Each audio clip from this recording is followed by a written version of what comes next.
Hello everyone, आप सभी का संगीताज एकेडमी में स्वागत है। और आज हम डिस्कस करेंगे quickly light, shadows and reflections topic को। लाइट जो चैप्टर है वो बहुत ही वास्ट एक टॉपिक है, तो उसको टुकड़े टुकड़े में मैं आपको समझाने वाली हूँ थ्रू माइंड मैप्स। तो आज का जो सेशन है यहाँ पर हम लाइट के बारे में जानेंगे, किस तरीके से शैडो फॉर्म होता है वो जानेंगे, और जो मिरर रिफ्लेक्ट करती है लाइट को उसके बारे में जानेंगे। तो शुरुआत करेंगे हम डिफरेंट टाइप्स ऑफ ऑब्जेक्ट्स के साथ। तो जो चीज़ें होती है, जो वस्तुएं होती है, वो अलग अलग टाइप की होती है। जैसे कि ल्यूमिनस ऑब्जेक्ट हम किनको कहते हैं, जिनकी खुद की रोशनी होती है, जैसे कि सूरज, टॉर्च, तारे, इलेक्ट्रिक लाइट, इनकी अपनी खुद की रोशनी है, तो ऐसे ऑब्जेक्ट्स को हम ल्यूमिनस ऑब्जेक्ट्स कहते हैं। तो फिर नॉन ल्यूमिनस ऑब्जेक्ट्स हम किनको कहेंगे, जिनकी खुद की रोशनी ना हो, जैसे कि प्लैनेट्स, फिर हमारा जो चंदा मामा है, हमारा जो चंद्रमा है वो।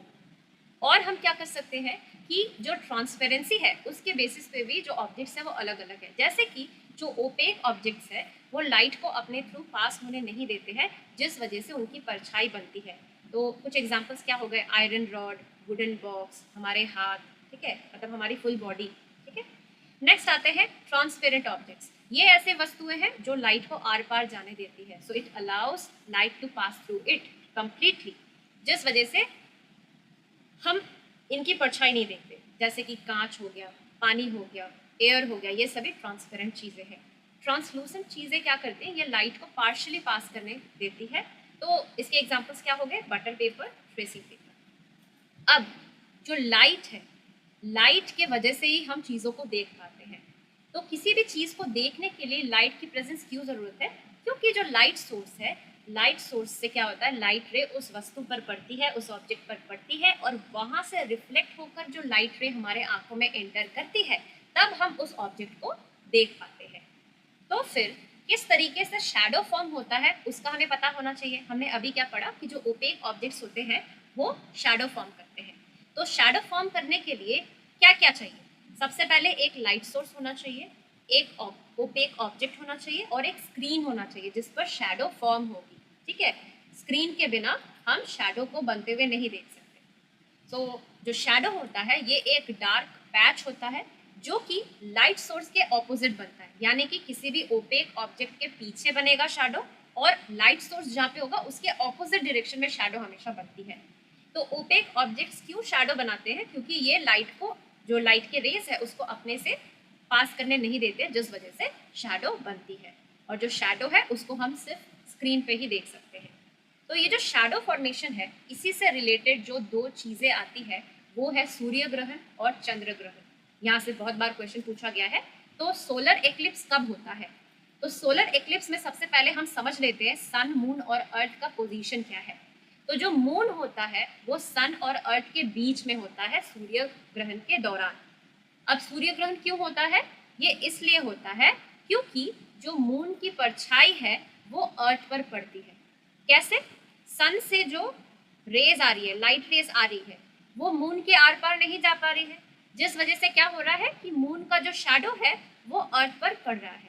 तो जिस हिस्से में, अर्थ के जिस हिस्से में मून का शैडो पड़ेगा, वहां के लोग सूरज को नहीं देख पाएंगे। तो उसी को हम कहते हैं सोलर एक्लिप्स या सूर्य ग्रहण। तो यहाँ पर इंग्लिश में क्या लिखा गया है, it happens when the shadow of moon falls on earth as the light rays from the sun is obstructed by the moon, जो कि मैंने हिंदी में बताया वही यहाँ पर इंग्लिश में लिखा गया है। तो फिर चंद्र ग्रहण का क्या रीजन है, तो उसके लिए हमको जो पोजीशन है, पोजीशन आपको अच्छे से समझ लेना है क्योंकि पोजीशन से क्वेश्चन पूछा जाता है। तो यहाँ पर अब क्या हो गया है कि सन और मून के बीच आ गया है अर्थ। तो चंद्र ग्रहण क्यों होता है, क्योंकि जब सन से जो लाइट रेस आती है वो अर्थ के आर पार नहीं जा पाती है। तो जब ही किसी वस्तु के आर पार लाइट नहीं जा पाती तो वो वस्तु का जो शैडो है वो बनता है। तो शैडो बनता है मून के सरफेस पे। तो तब क्या होगा, हमको क्या नहीं दिखेगा, अर्थ के लोगों को मून का जो वो हिस्सा है नहीं दिखेगा। तो क्या बताया गया है, it happens when the shadow of earth falls on the moon surface as the light rays from the sun is obstructed by the earth. तो अर्थ की शैडो जिस हिस्से पर पड़ेगी मून की, तो उतना हिस्सा लोगों को नहीं दिखेगा। तो इसी को हम कहते हैं चंद्र ग्रहण। अब जो वेरी वेरी इंपॉर्टेंट एक पॉइंट है वो ये है कि जो लाइट है वो हमेशा स्ट्रेट लाइन में ट्रैवल करती है।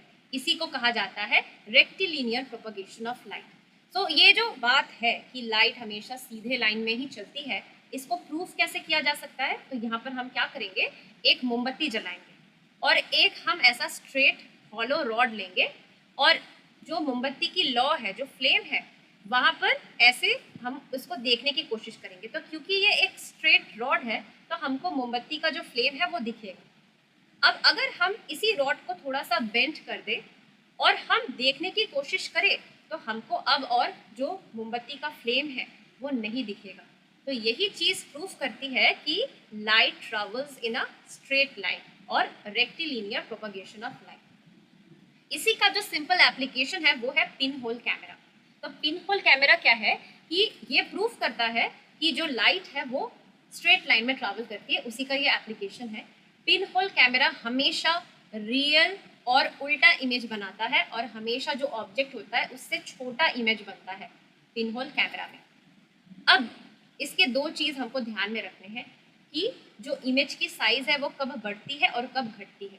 तो अगर हम जो डिस्टेंस है स्क्रीन का और जो पिन होल का, क्योंकि स्क्रीन पे बनेगा इमेज, रियल इमेज स्क्रीन पे बनता है, तो अगर हम स्क्रीन और जो पिन होल है उसका डिस्टेंस बढ़ा दें तो फिर जो इमेज का साइज है जो कि स्क्रीन पे पड़ेगा उसकी साइज भी बढ़ती है। ध्यान से इस दो पॉइंट को आपको ध्यान से समझना है। अगर हम स्क्रीन और पिन होल, मतलब ये जो छोटा सा होल है और पीछे जो स्क्रीन है, इसकी दूरी को बढ़ा दें, जितना हम दूरी बढ़ाएंगे तो उससे क्या होगा, इमेज का साइज भी इंक्रीज होगा। अब जो नेक्स्ट बताया गया है कि अगर जो ऑब्जेक्ट है उसको हम पिन होल से दूर करें, तो सपोज यहाँ पे स्क्रीन है, यहाँ पे पिन होल है और यहाँ पर ऑब्जेक्ट है। अगर ऑब्जेक्ट को हम पिन होल से दूर करेंगे तब क्या होगा, जो इमेज का साइज है वो घटने लगेगा, वो छोटा होने लगेगा। तो जितना हम पिन होल से ऑब्जेक्ट को दूर करेंगे उतना ही इमेज छोटा होने लगेगा। दूसरे केस में क्या बताया है कि पिन होल से स्क्रीन की दूरी जितनी बढ़ाई जाएगी उतने ही इमेज का साइज बढ़ेगा। नेक्स्ट जो चीज़ है वो यहाँ पर हम पढ़ने वाले हैं, reflection of light rays by a mirror. तो अगर आप एक टॉर्च लें और टॉर्च से आप लाइट फोकस करें मिरर के सरफेस पे, तो आपको दिखेगा कि वो जो लाइट रेज है वो रिफ्लेक्ट होकर आ रही है। तो यही चीज़ हमको बताती है कि जो मिरर है वो लाइट रेज के पाथ को या उसके डायरेक्शन को बदल देती है। A mirror changes the direction of light that falls on it. So इसी के साथ मेरा आज का जो सेशन है regarding light, shadows and reflection यहीं पर समाप्त होता है। अगर आपको इस टाइप के सेशंस पसंद आ रहे हो तो आप मुझे कमेंट करके बता सकते हैं। तो फिर ये जो माइंड मैप्स के थ्रू मैं जो जल्दी जल्दी क्विकली रिवाइज करा रही हूँ आपको टॉपिक्स, ये चलता रहेगा जब तक आपका एग्जाम नहीं आता है। फिर मैराथन सेशन भी लेना है। और अगर आपको मेरा आज का वीडियो पसंद आया हो तो इस वीडियो को लाइक एंड शेयर कीजिए, मेरे चैनल सनीताज अकेडमी को सब्सक्राइब कीजिए और जो बेल आइकन है उसको प्रेस करके रखिए। मिलते हैं ऐसे ही कंटेंट के साथ नेक्स्ट वीडियो में। Till then take care and bye bye.